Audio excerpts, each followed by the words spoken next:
अगर आप black hole में गिर जाएं तो क्या होगा? शायद आप सोचते हो कि आपकी मौत हो जाएगी, लेकिन ऐसी स्थिति में आपके साथ इससे अलग कई और चीजें भी हो सकती हैं। ब्लैक होल स्पेस में वो जगह है जहां भौतिक विज्ञान का कोई नियम काम नहीं करता।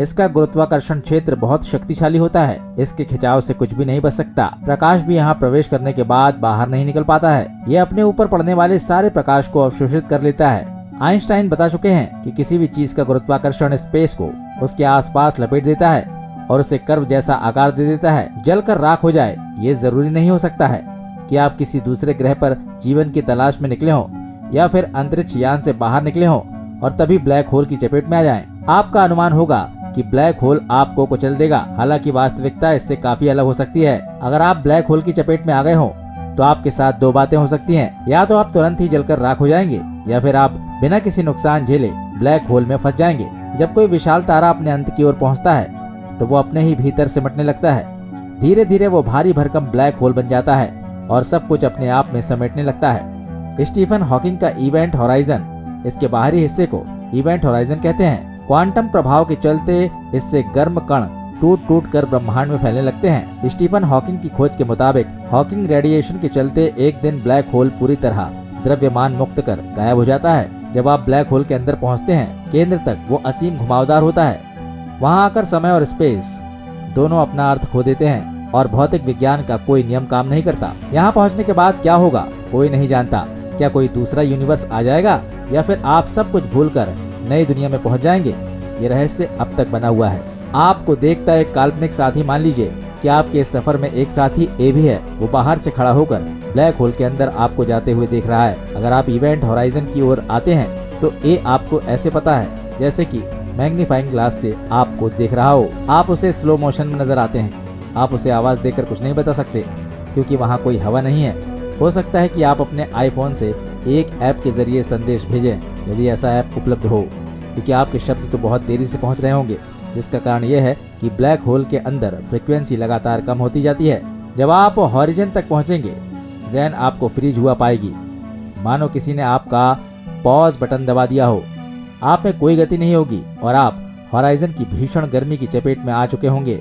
हॉकिंग रेडिएशन के चलते ब्लैक होल के अंधकार तक पहुंचने से पहले ही आप राख में तब्दील हो जाएंगे। जब तक हम आपके अंतिम संस्कार के बारे में सोचें, ज़हन के बारे में हम भूल जाते हैं और आपके नजरिए से सोचते हैं। ये बहुत ही विचित्र अनुभव हो सकता है। सारी उम्र ब्लैक होल में गिरने पर आप प्रकृति के रहस्य को खोजते हुए बिना किसी झटके के ब्लैक होल में गिरते चले जाएंगे। ये फ्री फॉल जैसा होगा, जिसे आइंस्टाइन ने हैप्पीएस्ट थॉट कहा था। इवेंट होराइजन नाम की कोई चीज अगर होती भी है तो ये आपकी चिंता का विषय अभी नहीं है।